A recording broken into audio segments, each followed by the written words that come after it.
It's Wednesday, the 18th of July, 2012. I'm Alex Jones. Strap yourselves in for another original edition of Infowars Nightly News. And by the way, I have decided to join Obama. I will be worshiping Lenin and Kim Jong-il coming up. Stay with us. Tonight, Alex Jones speaks with Heliofont.com's Louis Lefebvre, the director of the controversial animation that exposes the archetypes of the New World Order. Then, deputies gunned down a man in his own home after knocking on the wrong door. Plus, Obama's birth certificate is without a doubt a fraudulent document, according to Sheriff Joe Arpaio's investigation. All that and more on the Infowars Nightly News.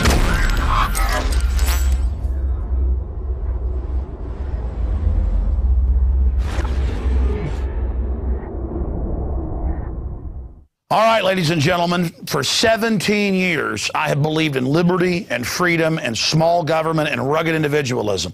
But Obama, my president, taught me that entrepreneurs are trash. They didn't build anything.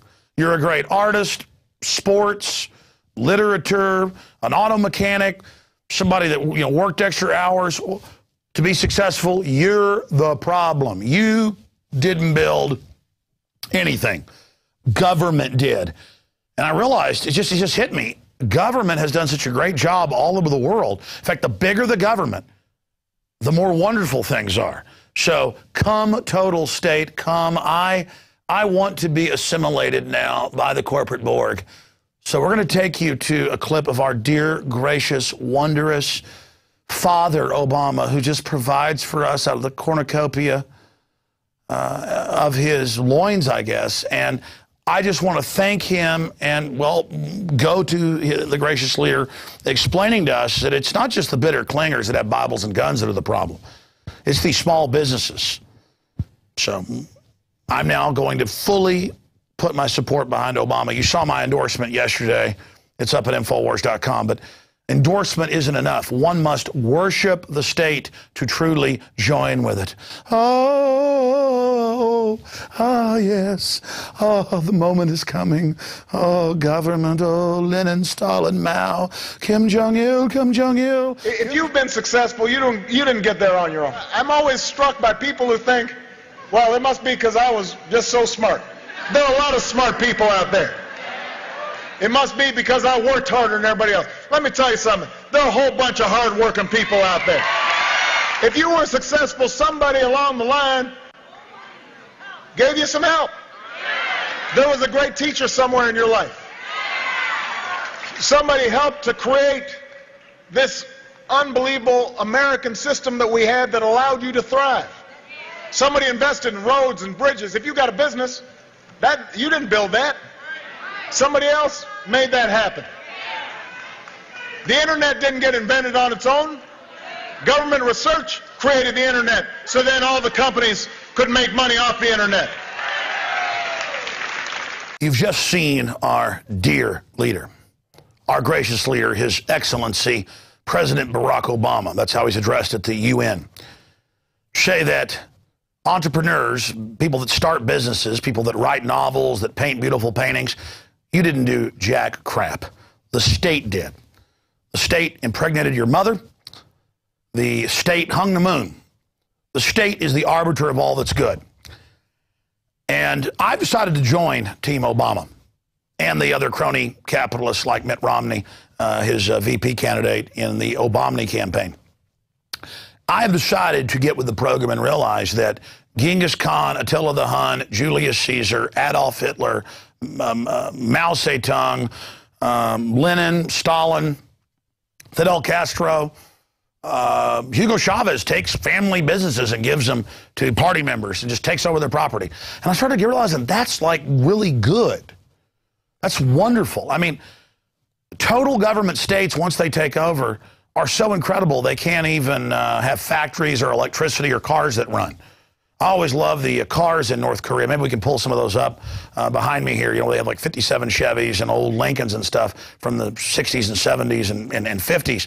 I mean, that's so like retro and cool. I mean, I love the fact that more and more America is like Mexico or North Korea or Nigeria or Eastern Europe, where there's like cops and checkpoints and machine guns and dogs and like internal checkpoints and TSA when you want to fly, and the IRS is saying they won't let you out of the country if they say you owe money. And I began to realize this really is what produces heaven. And that George Washington, Benjamin Franklin, all these people were pieces of trash. I mean, they didn't understand really how beautiful it all was. So I thought I'd put some of my heroes, some of my personal heroes here on screen. Obama, if you know history like I do, it's kind of evil I should be watched than I'm informed and read. I mean, Pol Pot was an authoritarian. There he is. He killed anybody that could even read or write. That was a good move, so I think they should probably get rid of me. But there's Obama. And Obama has, again, said the state is God. Stalin said that. Mao said that. And Kim Jong-un, I mean, what an amazing individual. I mean, just look at that leadership. Power hereditarily given to him. That's the people's government. Because you read the rights and freedoms on paper in North Korea, it's amazing. I mean, they've created a heavenly place where millions die every few years from starvation. And I just thought that I would not, believe in the golden rule anymore, and that I would start worshiping the state, which is the new religion in America and the new way and the new American dream, because Obama said so. So I just want to turn and bow and just thank the total state for everything it's done. I appreciate you, everything you do, and I await the day when it's a total state, and when I am assimilated, I will take all the vaccines, I will deliver my family to the TSA. I will take all the Prozac and things you push at me, and I want to pay 100% taxes, and I worship black uniforms. I worship police dogs. I love everything you do, and I want to thank you. I want to thank you for everything you do. Thank you for all you do. It is truly, you are what makes our world go round, and I want to apologize to you, gods of the state, for ever denying that. So please, I know you'll probably still destroy me and crush me because I'm not worthy of worshiping you properly. And that itself is a great honor. Oh, please, one does not look directly at you. I understand that. Oh, let me avert my eyes. Whew, man, just even staring into those eyes, or just look at that satisfied look right there. That's a good person. That's a good, look at, come on. The Chinese said he killed 80+ million. Our government says 60+ million. But come on, this is the state. Look at that. We've got a collection of cream gravy right there that the people suckle from. And then Pol Pot, funded by our own State Department to kill about 30% of the population over there. So that's basically it. And I think from time to time, we're going to start recognizing the American dream is to have Stalin and Mao merged together in the personage of Obama or whoever else they put in. And so that's what it's all about. So thank you, great leaders. And I'm going to throw it back now to myself. Alex, are you ready? Because you're on, buddy. And remember, be respectful. You're being watched. The NSA is listening, punk. Punk, the new Alex, you promised. Okay, I'm going to trust you. Thank you, Alex. Wow. Now that I've joined Obama and endorsed him, I got a call from the Washington Post today, interview. Perhaps it'll be a positive report about me now that I support total state, that I support merging with the government and all the milk and honey that disgorges from it. All these years, I was a renegade and extremist, a bad person, but now I realize corporate welfare, general welfare, there's no mafias, there's no cliques. There are, but they're not mafias, they're not cliques, it's not monopoly, crony corruption. It's the worship of Boss Hogg and everything cute and lovable about him, but on steroids. Boss Hogg running giant war machines and drones blowing up wedding parties. I was always repulsed by like Lenin and Hitler and Stalin and Mao and just the crazed look of the soldiers in North Korea when they're oppressing people. But now I realize that that they were just enlightened and filled with the spirit of beauty and creativity. I mean, look at how cool North Korea is. I mean, it's a blessing they can't manufacture any cars on their own and drive 57 Chevys around. I mean, it's like a cool parallel universe, and they sell little dead children in the markets. Vanity Fair even reported, because they for the wealthy to eat. I mean, I think that is like so cool. I mean, the state gives you everything, and in North Korea, about half the population is raised in these slave farms, but freedom farms, and they put the men and women together just to breed and take the children like you take eggs from a hen and send them to other re-education centers so that there's no family. They're even eradicating that. It's beautiful. Oh, God, it's so beautiful. I don't know what's happened. I'm beginning to realize just how wonderful the all state is, the total state. And I agree with the churches that teach Romans 13. All government is God. Government is God. In fact, I forgot to cover this during my worship session. Can you guys bring me the linen bib, please? Please, Rob, do. Be reverent with it. Oh, this is VI linen. I mean, you know, he liberated more than 20 million people, many of them children, who they lined up and shot or starved to death from their evil, kulak, little farming families that didn't want to be communist. I mean, they really tortured and murdered them as well. I just realized it's so good. So I think I'll just do the rest of the show here with this holy bib. And maybe we can bring in a roasted child, and I'll dine on it right here. Because, you know, in China, this is on record. During the Cultural Revolution, when they collectivized the population and 60+ million died in just a few years' spans, the military survived off putting dead bodies in big giant stew pots. And that was the meal for quite a long time. And of course, the delicacy, again, was boiled roasted children. And you thought that was just in Conan the Barbarian, where they have big stew pots. No. So, I mean, there's nothing like a linen bib. It's actually not a linen bib, but these would be hung in all good party members' homes. And when they drop by, in Russian, this says our technology, our food, basically everything is through our loving linen. And I mean, it is like Obama told us. Like Obama told us, everything comes from the state. That's why you're successful. When you get up in the morning, when birds tweet, the state did it. That's why I just want to be reverent with this right now.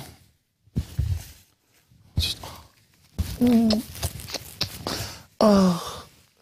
It's so beautiful. It's so good. I love the government and all the special interests that control it, that exempt themselves from our laws through globalism.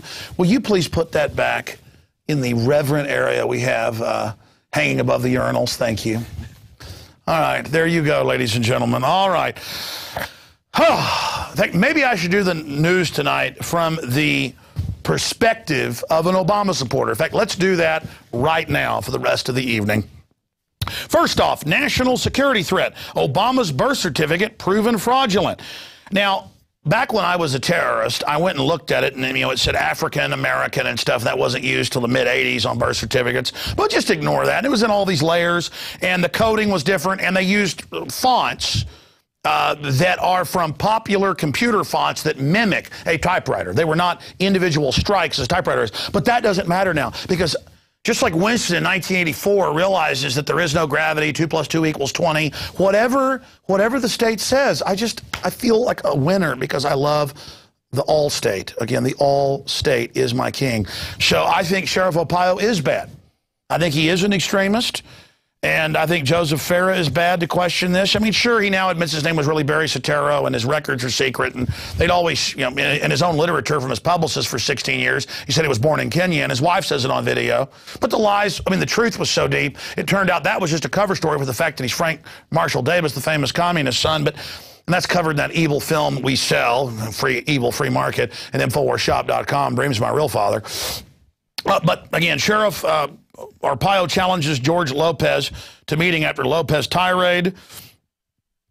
And Arpaio said he'd like to have him to come down. He says, get some guts. Come down here and meet me face to face.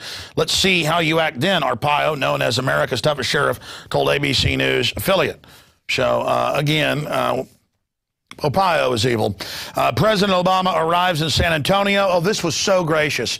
Everyone was being taught, not just that government bureaucrats get to go ahead of you and not be groped or liberated, your children as well by the TSA, your wife, items they liberate, they evacuate from your bags. When they check your water and food, past the checkpoints, that's good to make you submit and learn to worship government. When Obama came to San Antonio, they locked down half the city. There were traffic jams for 5 hours yesterday. Beautiful. Then he came to Austin, shut down I-35, shut down downtown. We have some footage. We're going to have a full report tonight about how gracious this was when they shut down most of downtown, side streets, Congress, 35, huge traffic jams, so he could collect money. This was such a beautiful moment to have this Goldman Sachs puppet. But it's good to be a puppet of the banks. I mean, they're the ones that are exempt from the communism but give it to us. It's just so wonderful. Just huge traffic jams just all over town as the gracious leader with all of the armored vehicles and all of the rest of it came into town. It was just a fabulous moment for America because, after all, this is the group, this is the organization, these are the people that make it all possible. Without government, nothing would exist. So I just want to continue thanking all the businesses that shut down yesterday, as the Statesman reported. A whole bunch of businesses, more than 10 major bus routes shut down. But the peasants, I mean, you're just cogs in the state. You mean nothing compared to the great minds up above you. That's got a big carbon footprint, but that's okay. Prince Charles has dozens of jet aircraft, over 100 palaces, but he says old women shouldn't be able to take hot baths because more money needs to be able to be paid to him. And I agree with that. I mean, I'm beginning to realize that, again, take North Korea. I mean, you got to have 7-story pleasure palaces and film stars being kidnapped for Kim Jong-il to rape. I mean, literally. I mean, this is, what he needs because he's a great leader. His father was a great leader. Now the grandson is an incredible commando. Can we put Kim Jong-un? I mean, this is a great person. There he is. I mean, what the supreme leader of North Korea. Millions every few years starve to death and die. And again, the main meat in the countryside for the middle class, the tiny communist class that serves the tiny elite, is human flesh. I mean, that's Mao Zedong, the same heaven. Pol Pot, who claimed he was anti-communist, the same heaven. Barry Soetoro, drones kill. Joseph Stalin. I mean, our own media called him Uncle Joe Stalin. Here's a photo Dew showed me, and we saw this a few years ago and confirmed its authenticity. Give us free health care, jobs, no taxes, house food. You owe us, America. We will shoot you. We will shoot more police in Arizona until we get free. So there you have it. I think that is here's the documents right over here. I think that is a great system. That's what Obama was saying. None of your employers are any good workers. The state wants to team up with you and just absolutely create an immediate heaven for you right now, like they have in North Korea and other places. Continuing here, a very real danger of collapse could be so severe I don't think our civilization could survive it. Mark Salvo has all these quotes. Similar things are being said I saw an article on Yahoo with Peter Schiff saying, crash worse than 08, sustained. But again, that's impossible because even an implosion is part of the great globalist state coming into being here. Oh, here's some great news, ladies and gentlemen. Comrade Obama has doubled the amount of people on welfare since the implosion of the economy 4 years ago as it went into bankster receivership. More Americans on government dole than found jobs. Super news. Or again, they can be collectivized now in this re-education program to now be used against the evil landowners and small business owners, the main enemy of our, the main enemy of our gracious communist collectivist takeover with fascism exempt from it all at the global order level. See, it goes communism at the bottom and then fascism above that, but they're exempt. Senator Jeff Sessions, the ranking Republican on the budget panel, said that since 2008, the onset of the latest economic recession, 3.6 million Americans have gone on disability and 1.3 million have lost jobs. There's another report here, even Politico, that is properly reverent of our dear gracious leader. Even they engaged in treason. Watch them closely. This is dangerous. I mean, they are definitely involving themselves in the reality-based community, and that allows the enemy BB, Big Brother, double plus good, to have a victory. President Obama's job panel missing in action, and that they're just not doing anything to stimulate jobs. Well, yes, they are. In China, $22 billion to ship General Motors, Volt, and Cadillac and other factories there in Brazil. But to make sure that actually their wages lower there, places like Brazil. That's a great plan. I think it's good. I mean, you've got to implode everything. You got to crack a few eggs and make an omelet. Of course, you never really find an omelet. It's all about cracking eggs. That's the beauty of total state. New World Order, I'm asking for a job here. I just really want to hang out with Kim Jong-il. I mean, I'm going to be honest, folks. I lie awake at night wishing I could just be in the presence of a little stunted, pot-bellied, weak, oily, insane person with a bunch of crazy-eyed generals behind him, total sycophants, spiritual vampires. It's just so hellish. Wait, I'm sorry. Oh, my God, I've not been listening to NPR enough. I was starting to go back to the old Alex Jones. Whoa. I'm sorry, Kim Jong-un. I'm sorry, sir. Can we just put an image of the late Kim Jong-il on screen, please? No, I want Kim Jong-il up there. He's dead.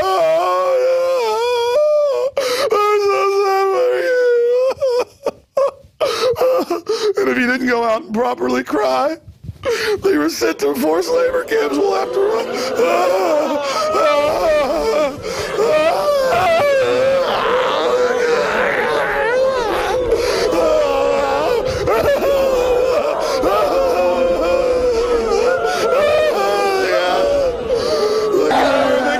Everything good, and he died. Why?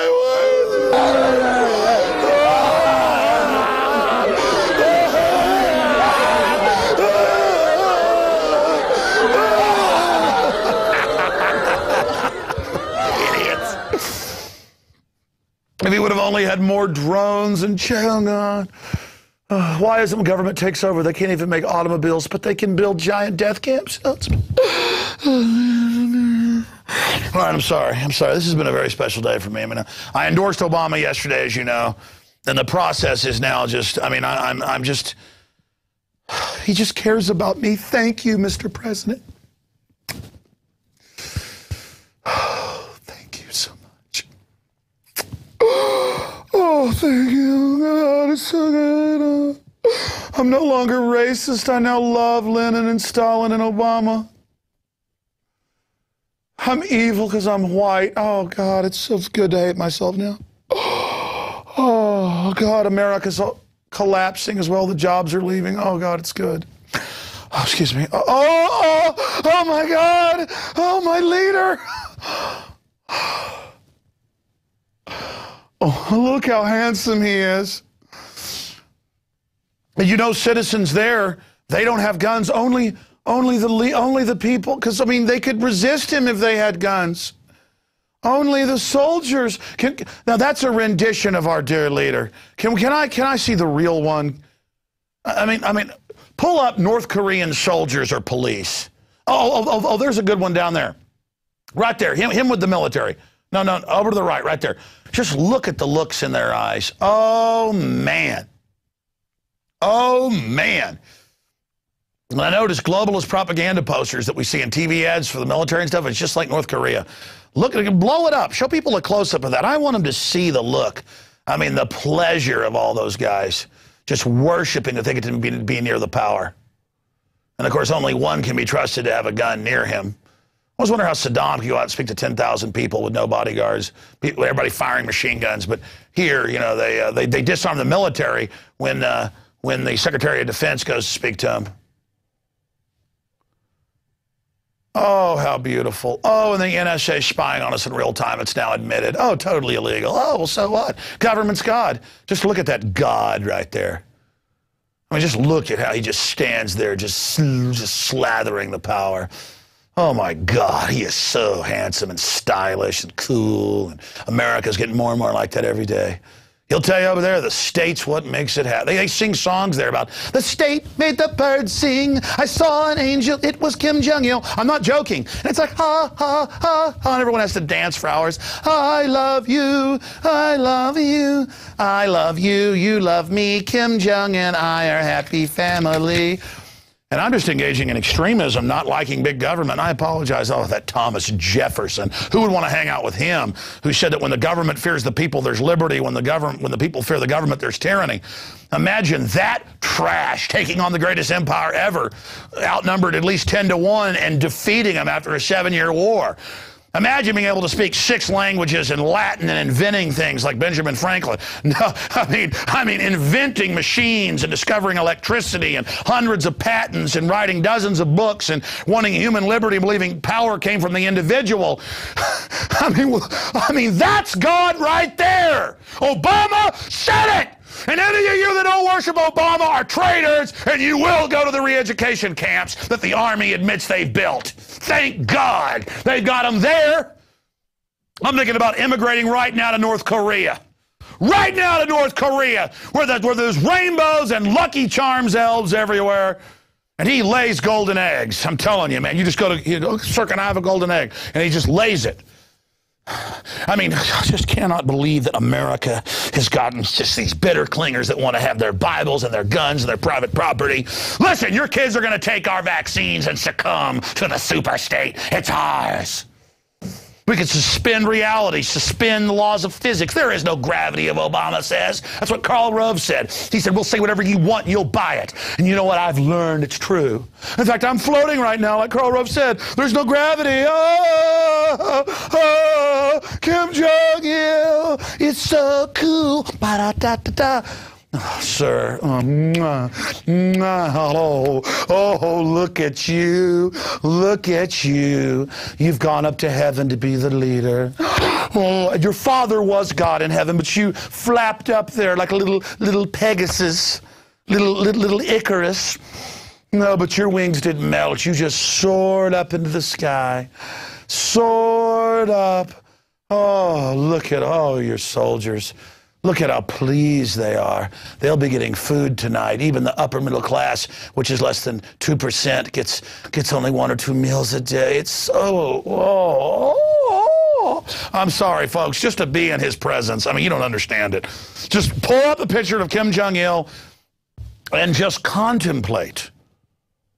Just contemplate the elegance, the styling, when he pulls up in his 57 Chevy limo that can barely run, and there's machine guns everywhere, and old tanks and acrobats, humans doing what they want with perfect precision, or they're sent to re-education camps to work as slaves for 10 years. And next offense, they're killed and cut into ham, long pork juiciness. I mean, just think of everything government produces, like a river of black pus spewing out at us, and we can just, like little demonic goblins, suck it all down because it's sweet as pie. Oh, God, I'm channeling him. Oh, Kim Jong-il, I love you. Can we, like, heart Kim Jong-il right now? Can we, like, you know, I mean, I just... All right, we better get this done here because, all right, let's continue here. Again, I'm continuing in the government worship fest here. Deputies knock on wrong door at 1:30 a.m., shoot and kill man who answered with gun. Well, they didn't say who they were, and they're God, and he says he's a well-known guy in the community, a very nice guy, and they killed him, and, you know, I mean, you know, it's all about the authority of government. It's all about worshiping it. Oh, yeah, a handcuffed man shot twice by San Francisco police, witness reports. Of course, they just confiscate the footage when they shot that other guy on that, but then footage leaked out. Somebody had a hidden camera. Hey. You join the force to get some, okay? You take out the enemy. That's why they're shutting down the Amish and lemonade stands. Good. Show the American scum. Show the American scum that you're in charge and they're dirt. That's what it's about. Good. Good. I think if they pull you over for no seatbelt, they ought to shoot you in the head, pull your children out, and hack their arms and legs off with hatchets like the UN had people do in Rwanda. Like they should just drag you and your whole family behind the vehicle. Teach you to not submit. Move to the next story. I love Obama. Oh, look, whistleblower. NSA analyzing conversations in real time. It's always been illegal, but that was in the old America, the Bill of Rights and Constitution. Listen, you American pigs, the world government's here now. Okay, and we'll spy on you in real time and use your money to do it because the God state says so. Man, what is it going to take for you to learn to submit?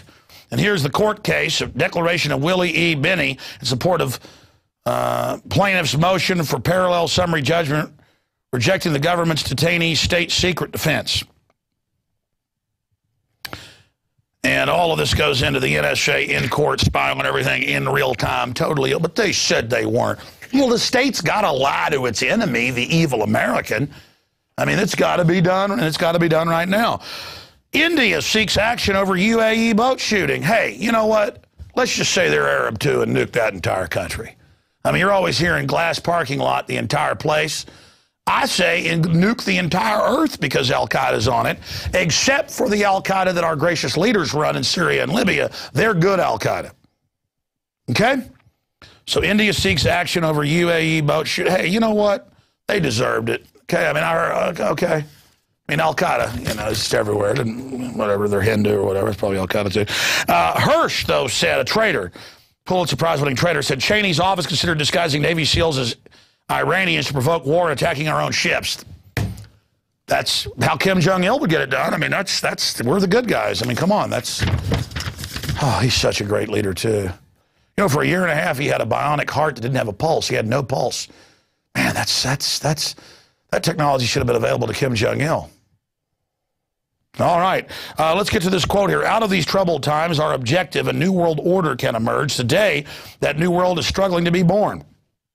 A world quite different from the one we have known.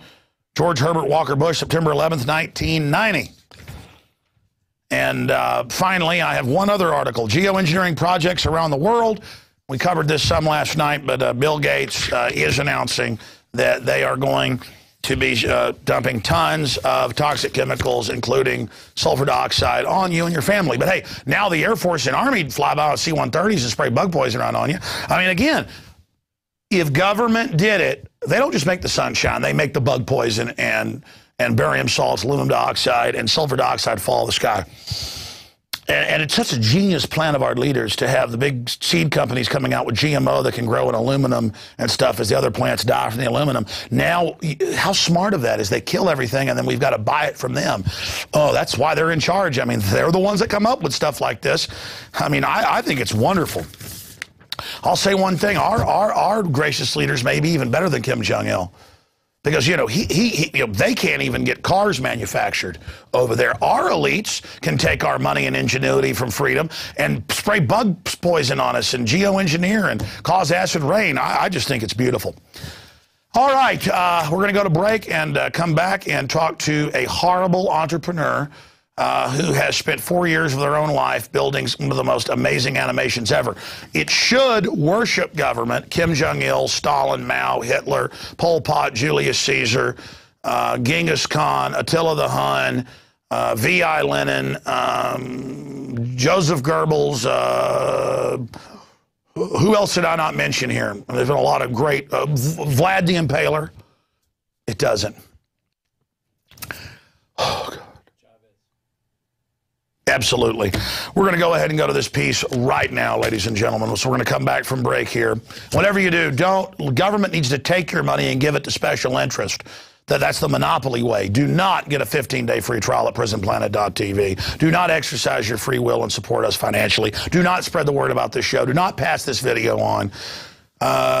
Just let them raise the taxes and fines and fees on you and run your life, okay? Because that is the new American way, where the old American way is bad, and I'm getting with the times. And we'll be right back.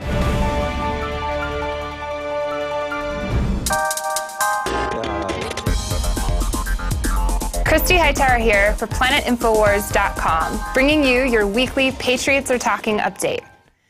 Every day, I get more and more excited to see how you Planet Infowars users are utilizing things like events and missions within groups to come together and share knowledge, or reading your articles where you're sharing your research and your passions.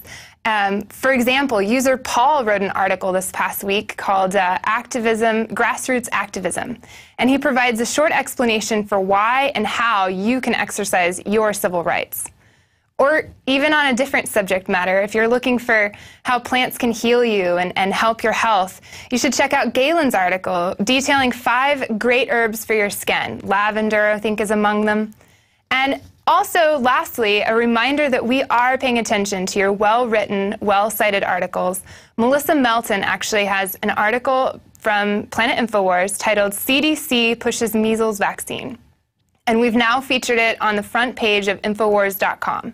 So if you keep great articles coming like that at us, I guarantee you you'll get there too.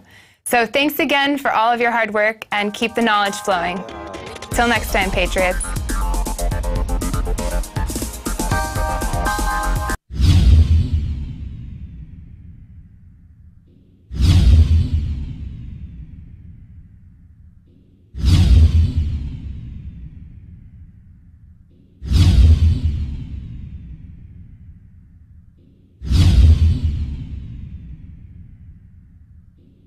Have you been to InfowarsShop.com lately? Express your inner patriot with these brand new Infowars t-shirts. Say it loud with the Infowars Bullhorn shirt, or educate the sheeple with the Bill of Rights shirt. Grope the public's mind with the TSA shirt. And with this shirt, you can let the dark side know of the Rebel Alliance's power.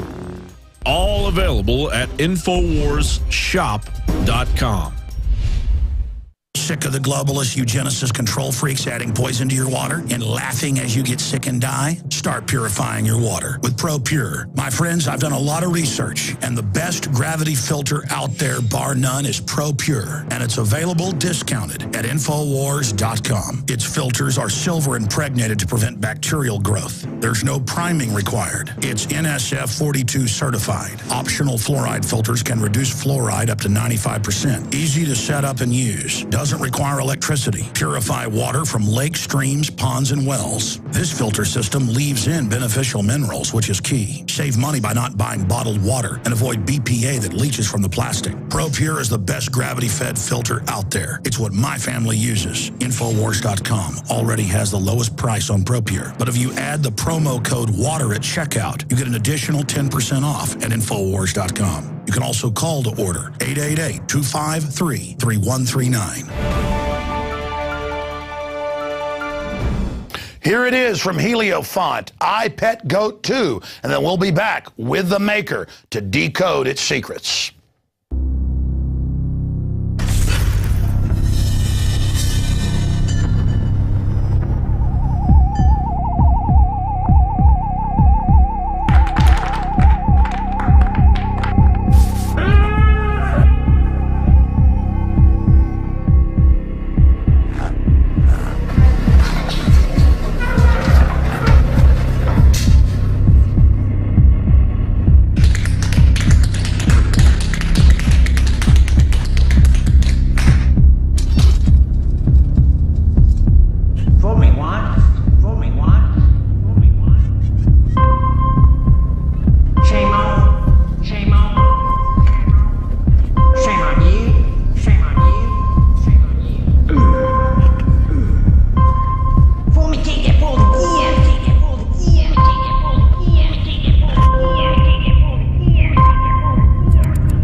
simply breathtaking. That is I, Pet Goat 2.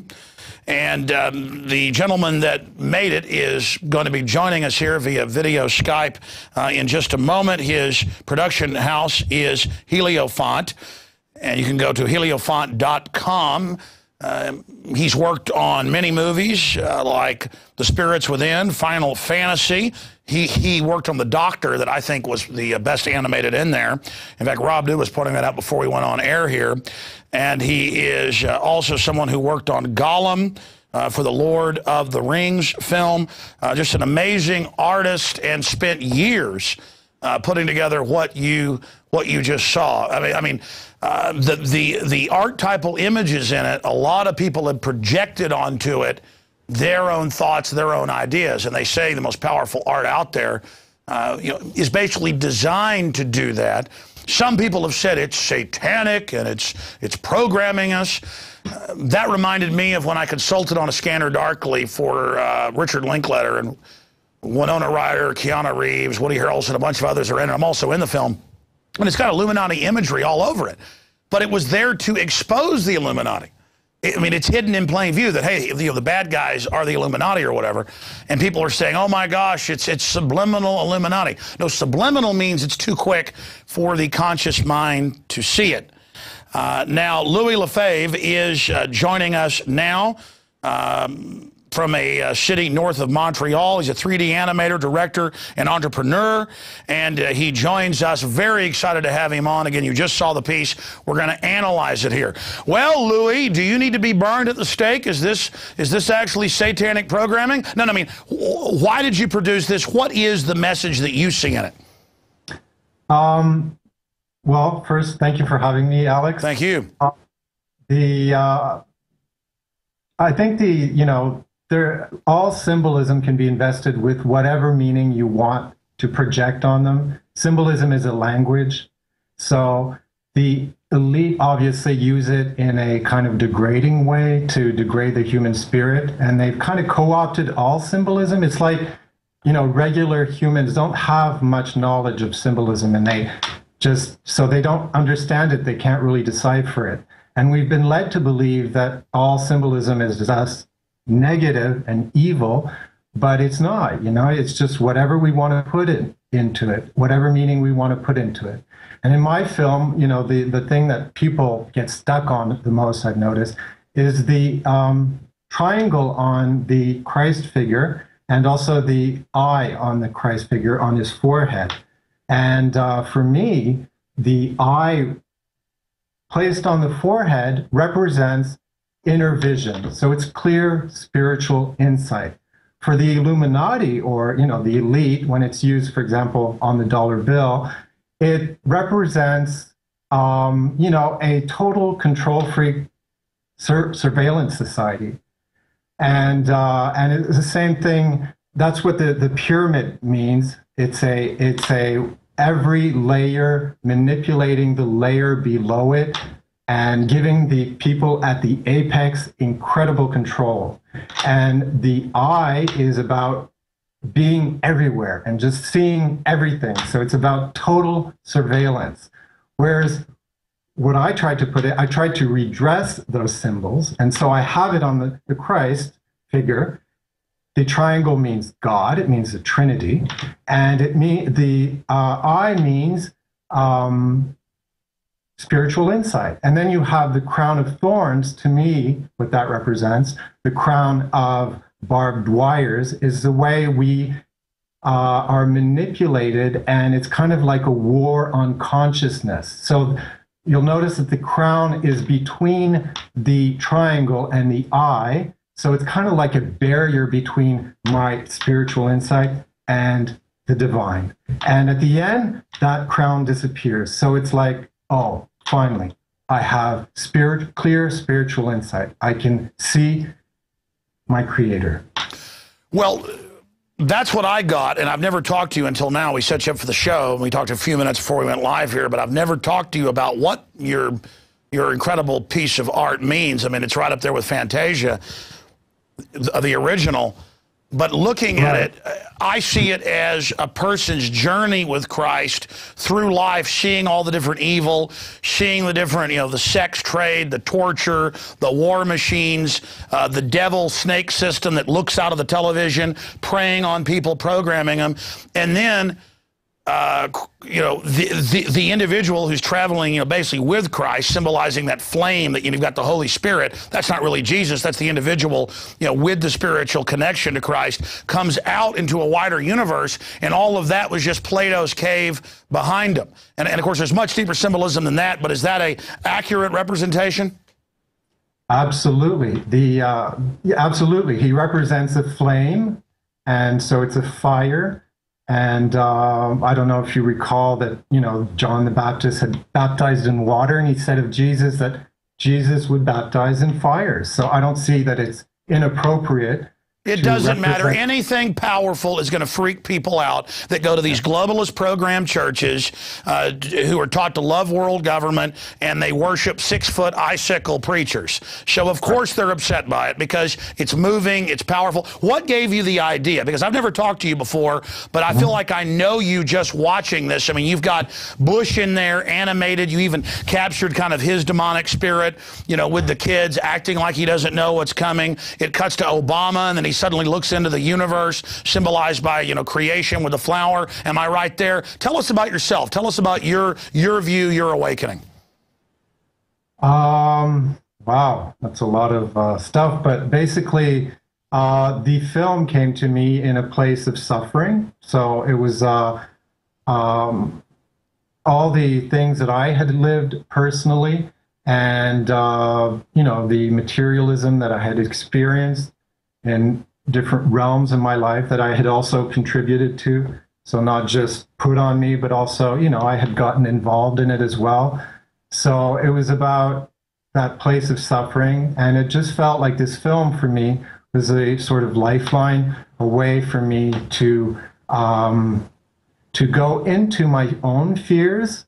And I think that that's what I've seen in people, is it brings up a lot of stuff. It just kind of stops the mental programming, and then just kind of goes right viscerally, and people have a hard time with it. And I can understand, because I went through the same questioning. I had those fears. I saw this. I kept seeing the Christ figure on his boat, and I was like, and that was what was coming up for me. It felt like I had to do this film, and I was resisting it because I was terrified in a way, because I know what the programming is, I know what the fear is, I know what Christians believe, and I know those fears intimately. So it was, but it was an invitation to go beyond those fears and go deeper into the question, and go deeper into my own fears and into my own limitations, and transcend those fears. So that's what it was for me. This was a real journey. Say a spiritual journey for me. It was wonderful. Every image, when I see it there on screen while you're talking, we're playing some clips of it, just conjures up all these archetypes. And when you're showing Shiva or other archetypes, we see the images of women, in the walls. It's all right there. But I'm somewhat, from research and study, more conscious than a lot of average people. I can see how someone who's very unconscious, this is almost like a big bucket of ice water being thrown on them to awaken them. And so I can see they've been so programmed by the globalists that are aware of what they're doing, that when you release something so in your face, just congratulations, you've got people thinking. Yeah, well, like I said, it was a real spiritual journey for me, but I'm glad it's helping people to have a discussion about it. I think it's important. We have so many walls between different ideological systems, and I'm hoping this just kind of breaks down some of those walls. And I guess that would be the best outcome. But I can't control how people interpret it. It's not really my business what they interpret out of it, obviously. So I'm just doing what I can. How long did it take you to put this together? It took me about 5 years and all. It took 4 years to, I'd say, full-time. So from 2008 to now, I've been working on it full-time. But before that, I was working on it part-time for maybe 3 years. So, you know, like cobbled together, it would maybe make another year. So 5 years in all about. And I've had people helping me since 2008. I've hired, you know, people off and on a kind of contractual basis, you know, mostly friends. And some of them, sometimes they'd work freelance from home.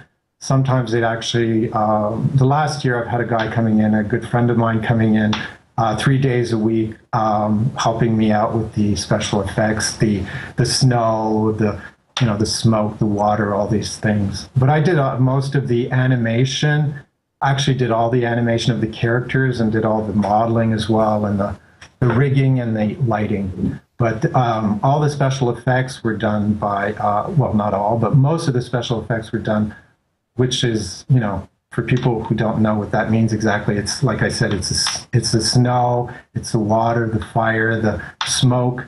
All these things were done mostly by freelance artists. I've had a couple of matte painters, which is the backdrops, the you know, the skies and that kind of thing, help me out as well. And I've also hired a couple dancers. I had one girl, because I went into a motion capture studio for some of the animation, like half of the animation is motion capture, like we've seen, I'm sure a lot of the viewers have seen on Gollum. So a lot of the motion capture was done, a lot of the animation was done through motion capture, and the motion capture was done at a dance studio, actually a dance faculty at a university here in Montreal. And I hired one tap dancer and one kind of modern breakdance dancer to do the little American Indian dancer. So that's about the process, yeah. Louis Lefebvre is our guest. I mean, I don't think I've ever seen in modern times such a labor of love with you know, this many graphics, this much energy and time put into something, because obviously the time to render, the time to draw it, the time to put it together, for those that don't know, I mean, even for a big company, this would be a major undertaking. So I can, I mean, I think you're saying you were already awake, but you really awoken, you know, to what was happening in the world, and that this is, you know, kind of your masterwork, or something that, you know, symbolizes the beginning of what will become your masterwork. Who knows? I don't know where it's going to go, but yeah, basically, I was, I think I felt a lot of. I think because it was the Jesus, or well, it's not the Jesus, it's like Christ consciousness as I see it. But I mean, if you want to see it as Jesus, that's wonderful as well. I mean, I think that's, like you said, it's open to interpretation. But because it was that character, I felt obviously a lot of, I put a lot of pressure on myself, because I felt like I didn't want to do it disrespect.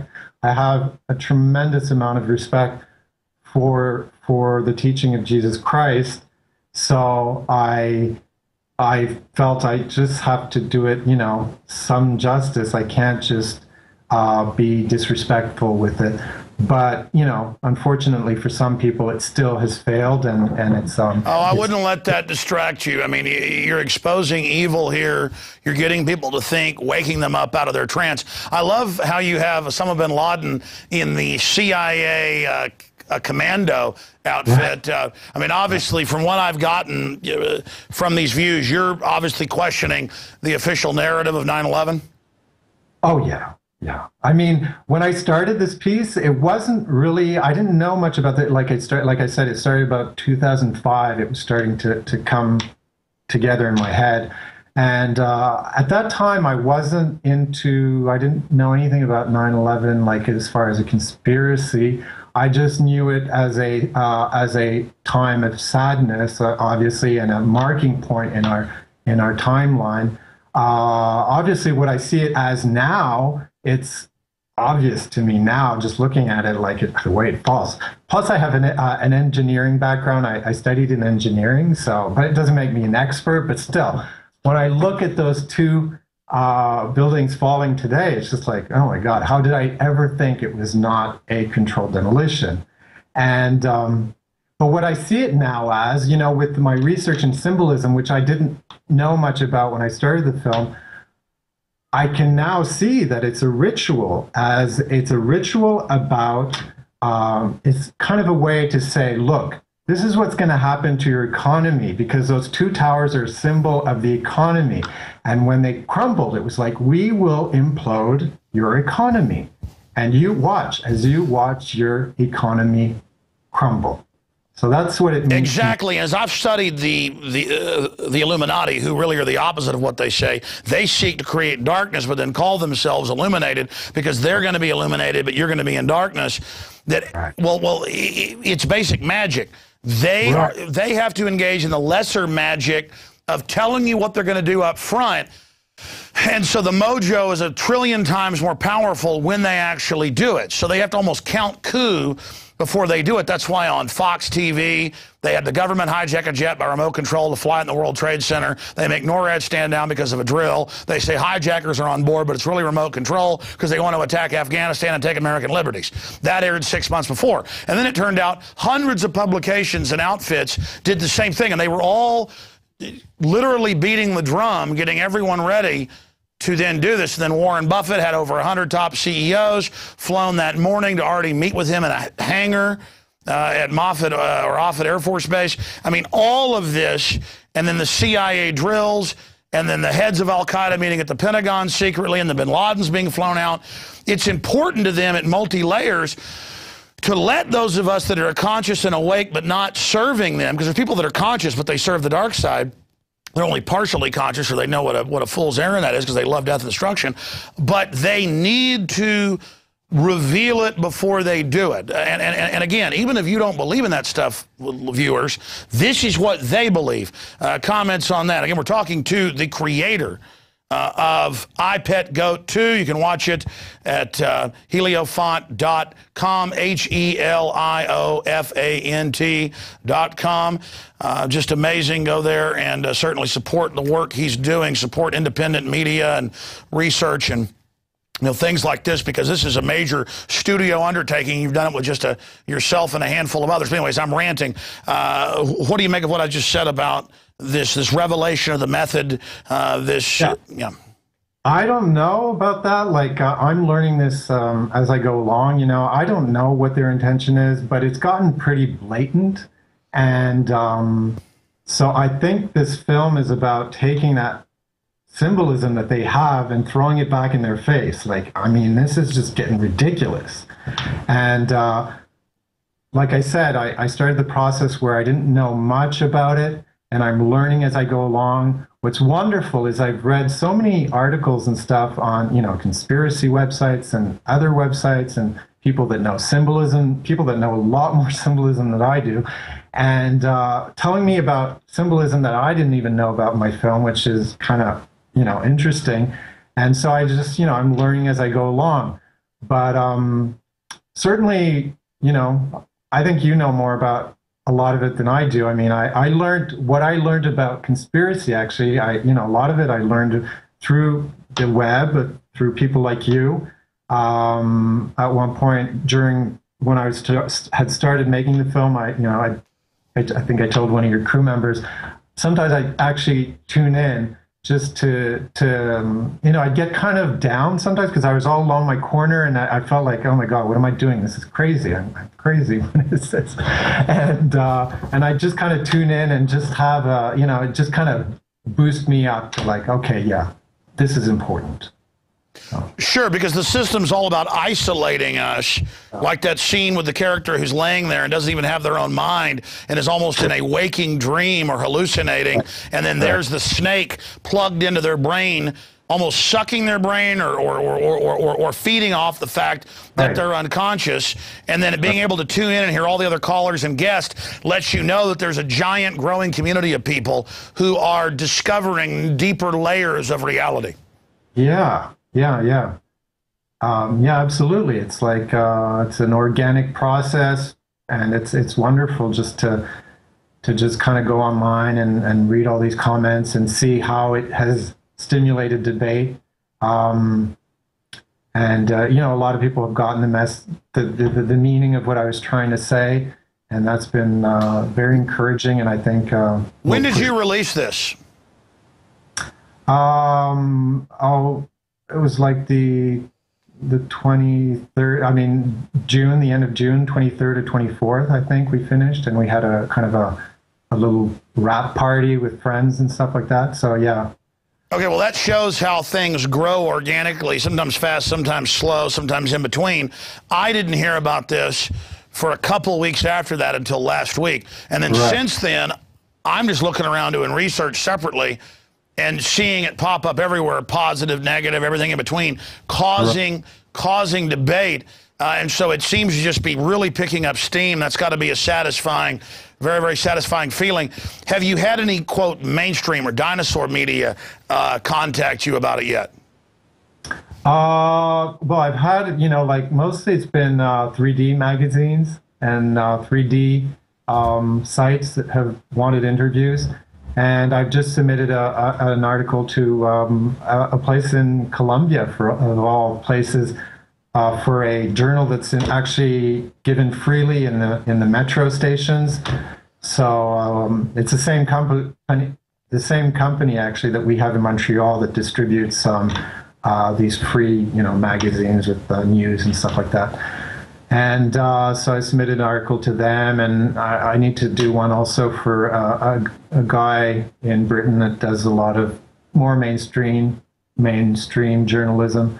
I don't know if he'll like my answers, though, because he seems to think I did this only for publicity, like that the conspiracy aspect is only a gimmick to try to generate talk, and that it wasn't actually meant. I didn't actually mean what I was saying. Well, yeah, I mean, notice how they do something to promote the new Batman movie. It's clearly exploitive. It's clearly hype, but that's okay. But then when we bring up something political that obviously is being driven by what we believe, but yeah, we put it out so it has an effect, so that we actually are able to reach out to people, that somehow is dirty. And that's the system trying to gatekeep the innate power of humans to communicate through art. Yeah, well, like you said, it seems to be the media is on a downward spiral. People are tuning out. They can see the conditioning. That's kind of reflected in the character that you were mentioning before, the serpent with the television head. That's the media. The mesmerizing and the I think I read a book by Michael Tsarian about the. I think he called them the word media actually came from Medes, which was a place in Persia, as I recall, and the Medes were actually, there were a lot of sorcerers that were consulted by the kings and queens and other powers. Yeah, that's where we get the term medium, calling a medium to talk to the spirit world. Yeah, that's right. So it's this, which indicates a kind of sorcery, a kind of a magician's trick, and certainly that's kind of what the media is. It's always trying to brainwash us, trying to keep us in a certain narrative. You know, don't step out of line. You're a kook. You're a conspiracy theorist. Don't say what you believe. You know, people will think you're crazy or you're, you know, whatever. It's so that's represented in that character there, and obviously the head of his name is Draco, that character, the snake character, and the head in the television. I don't know if you've noticed, but he's got all the symbols of money on his face and on his beard. It's all like dollar bills and stuff like that, and his eyebrows are actually taken from the dollar bill. And so he kind of represents the monetary system or the banking system acting through the media.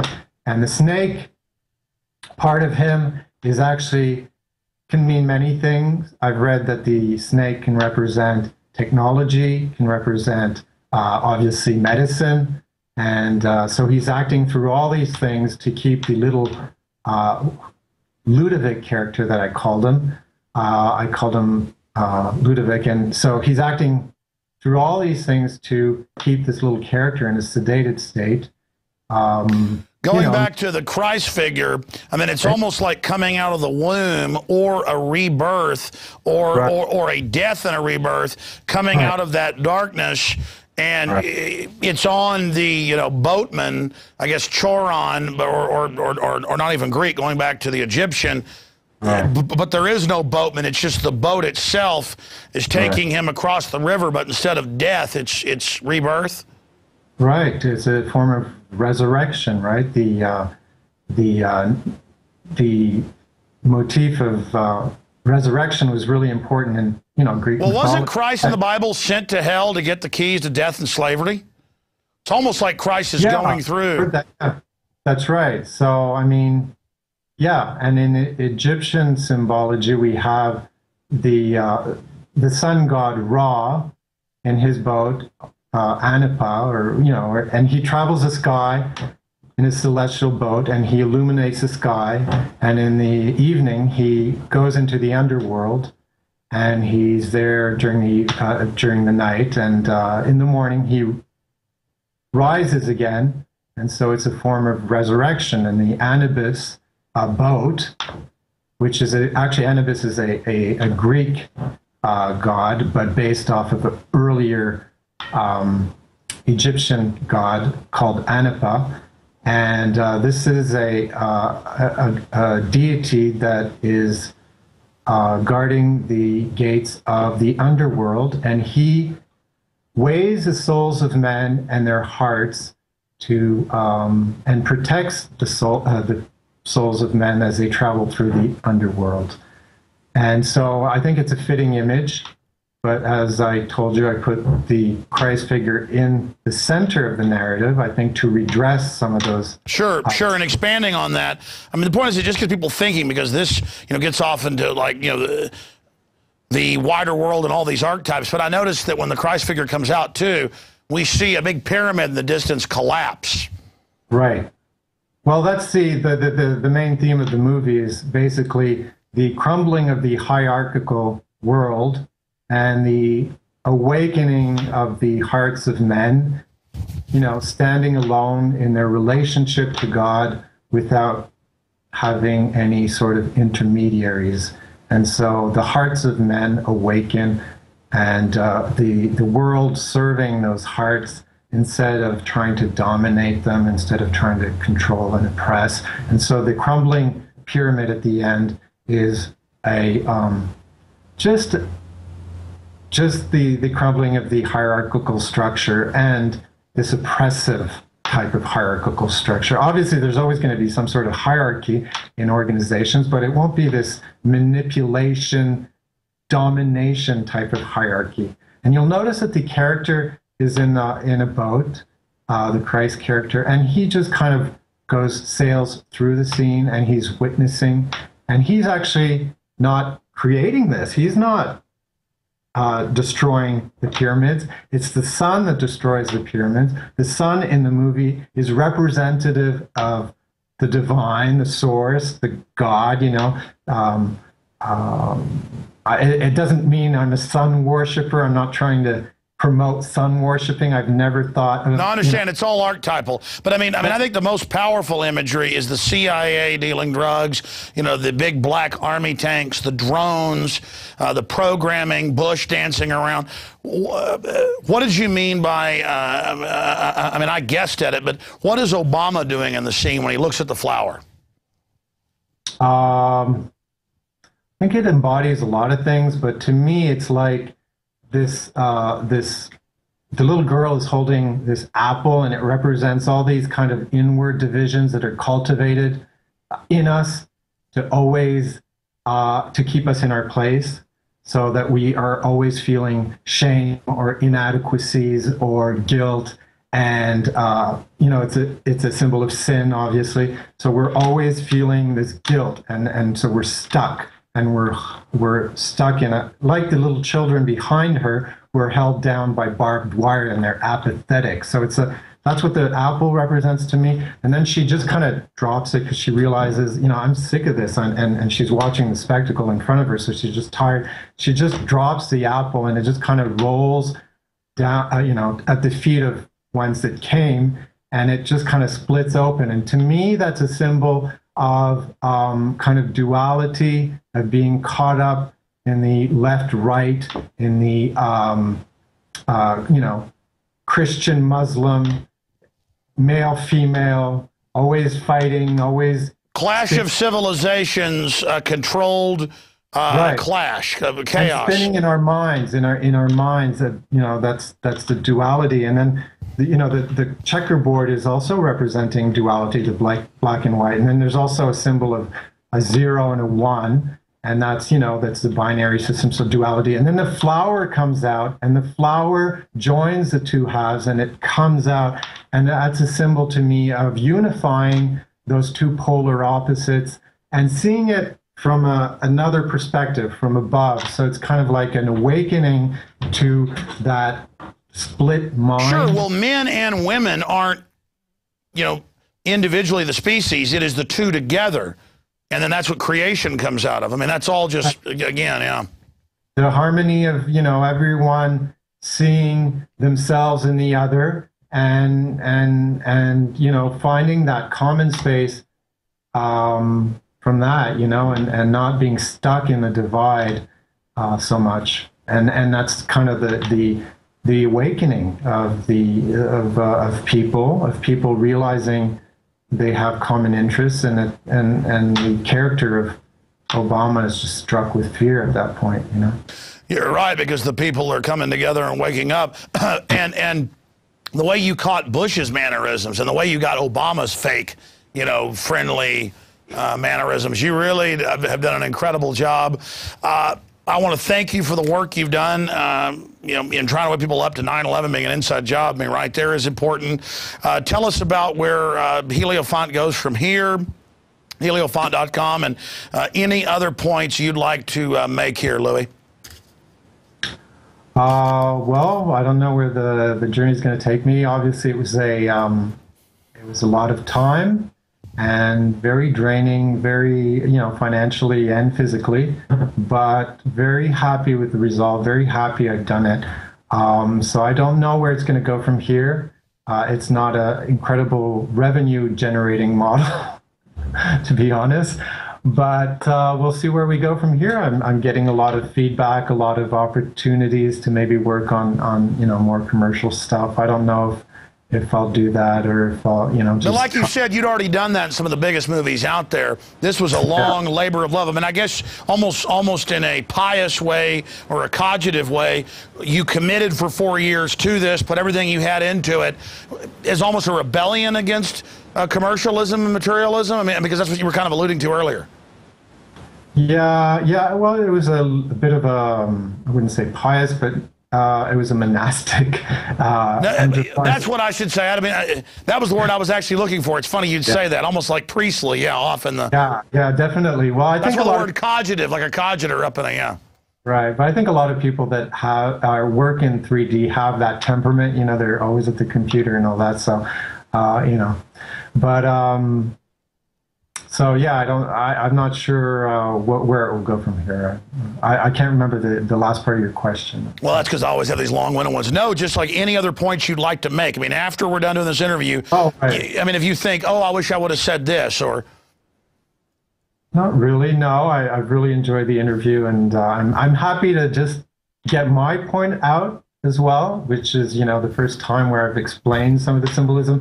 I'm going to probably update today, maybe tomorrow or Friday, I'm not sure. I'm going to start explaining some of it from my view. It's not necessarily, because I don't want it to be too fixed. Everyone can kind of put what they want onto the work, but a lot of people have been asking me the same questions. And so I'm going to explain some of the stuff I've mentioned with you. I'm going to put on the website and, just start a discussion that way and see where it goes from there. So. I have a few final questions popping in my head. I mean, we got sex slavery with the old lady in the cage. Is that what that is? Yeah, well, that for me, yeah, that can be a lot of things, but it's not necessarily slavery. It's suffering around the sexual issues. So it can be, like in the beginning, she's looking down. So it can be a sort of, overindulgence in sex, or maybe it's also like an obsession with sex, or maybe it's also an obsession with repressing sex, kind of that old nun that's, you can't have sex, you can't, Or vanity almost, like people get obsessed with how they look. Right, as well, because that I think for some people, they've told me it brings up the fear of, getting old and, not pleasing anymore, not being able to have sex. And so she's getting old. So I think it brings up a lot of stuff for people that way. But basically she goes through the piece where she's kind of looking down and then she gets, she's in a kind of a shameful place because it's dingy and dark. And you'll notice that on her skirt, she has these, vine leaves, so it's almost like that shame of the Garden of Eden, and she's in her prison, so it's kind of like a place of suffering, and at the end she just kind of it gets inundated with light, so it just just gets purified by light, by connection with spirit, and at the end she kind of looks up and it's almost like she had sex with God, really, like she looks up and she's kind of purified in a way. Well, it's funny you say that because, I mean, growing up, obviously women are beautiful, passionate, like super desire for them. As I get more into the universe and liberty and freedom and all the incredible things around me, quite frankly, sex does not have the power it had over me. But I guess that's because I'm older now. I mean, it's almost like something that I've been there, done that. And it's still interesting. I mean, I'm a great wife, 3 children, but it's just not... it's not as exciting as, my French bulldog sitting in my lap or going fishing or hiking up a mountain or kissing my wife. I mean, it's almost like, people that are completely obsessed with it, it's almost like they're stunted by it. Right. Yeah. Well, the point is, if you're, I think the point is if you're in a place of suffering and you're, if it's an escape or something like that, and you're in a place of suffering, you're not allowed to have it because of your religious ideas and stuff like that, there can be a lot of suffering around sex. So I thought it was important to put it in the piece. Well, I didn't even think about it. It just kind of visually came to me. Well, sure, even in the porn industry, I read about how unhappy those people are. I was talking to a filmmaker who was doing a documentary on it. He said that a lot of those people are just totally unhappy. I guess a lot of people can be. I guess, I'm sure there are some exceptions, like there are exceptions in everything. And oh, yeah, no, yeah, there are some people, I guess, that, I mean, just, again, it brings up a wide spectrum, almost like a cornucopia, the whole light spectrum of ideas. Just amazing. Well, yeah, I guess that's hopefully the point, that it doesn't feel too dogmatic, because that's kind of what the church crumbling at the end is pointing to. Maybe some of the dogma needs to fall away and we just kind of reconnect with our heart, our direct heart connection with the well, source. I mean, look, all these so-called Christians say the church is God and give it all this money and stuff, but Christ was there criticizing the Pharisees, overturning the money changers' tables. Absolutely. So it's good sometimes to re-question all this stuff, for sure. All right, well, we're going to continue to watch the website. I know as soon as we end this interview, I'm going to have like 10 more questions. Here's my last one. The black tanks are driving up, and the character is waving the white flag. What happens there? Well, obviously, it's for me, obviously a sign of kind of a reference to Tiananmen Square. So she just kind of represents the Asian sphere, I guess, because she's got that tiger on her back, so it's the Asian tiger, and it's just that I guess it could represent a lot of things. I thought about maybe it represents China, like that repressive regime, or she's also got like some nuclear anti-nuclear symbol on her cheek, so it could have to do a bit to do with Japan and how that's being repressed, all that terrible radiation seeping out, and they're not allowed to talk about it. And then who is that comes over to her, that skeleton character? Who is he? Someone told me that's the character of like voodoo, but personally that's not what I had in mind. It was just death, like she she's valiantly trying to combat the system, and yet death, creeps up on her, and she has to submit, in the end. Sure, you better get your work done right now while you're here and alive. And I mean, I'm just asking you, I mean, obviously that's what I got was Tiananmen Square. Right, yeah, I think that's a pretty obvious. And a lot of people, I've seen a lot of comments of people online say, it's kind of heavy-handed but yeah, they're right. It is heavy-handed in a lot of ways, but then again, I look at reality and the way politicians and the media and everything, it's starting to get pretty heavy-handed as well. No, it's gotten extreme, and it's telling us don't get extreme so that we don't have power. Louis Lefebvre, amazing job, and I can't wait to see what you make next. Thank you so much for spending time with us today. Thanks very much, Alex. Thank you. Is that the best website to visit, heliofont.com? Yeah, you can go right to heliofont.com, and then we're having some issues. There's been so many people on the site. It's kind of waning right now, but a lot of people on the site, and we're having a bit of difficulty meeting up with demand, but we're trying to figure that out and trying to get that redressed. So hopefully we'll have something better soon. But they can go to that site, and then they'll see the video, the Vimeo feed immediately when they come in, and they can click on Vimeo if they want it in bigger, and they'll be redirected to Vimeo's site, and they can see it bigger if they want, better quality and all that. So. All right, Louis Lefebvre, amazing artist, and people can claim you're the devil if they want, but there's no doubt that you're an amazing artist. Thank you so much. Thanks very much, Alex. Wow. Well, very, very powerful, ladies and gentlemen, and it gets you thinking. The really devilish propaganda out there does the opposite. It just sneaks up, a football game, a commercial, but then buried in it are the archetypes and the programming and the messages. That's what's seriously corrupt out there. So certainly thought-provoking, and hey, if you think you can do better, dedicate yourself to something like that, and let's see what you can come up with, because Mr. Lefebvre is definitely in the arena. Well, that's it for this extended edition of Infowars Nightly News. Until tomorrow night, or tomorrow when I'm on the radio, we will see you then, hopefully. Please spread the word about Infowars.com and PrisonPlanet.tv, because the system is definitely starting to pay even bigger attention to us, and we are under attack, and we wouldn't even be here if it wasn't for all of you. And think of all the artists, all the researchers, all the ideas from a wide spectrum. Doesn't mean we agree with it all, that we bring to you here. This is all about the labor of love. It's all about the passion. It's all about really trying to discover the secrets of the universe and reality. That's what we're doing here. Doesn't mean we have all the answers, far from it, but we're questing after those answers, and we know we're not going to get it out of the mainstream systems 9 times out of 10. Great job to the crew as usual. I'm Alex Jones signing off.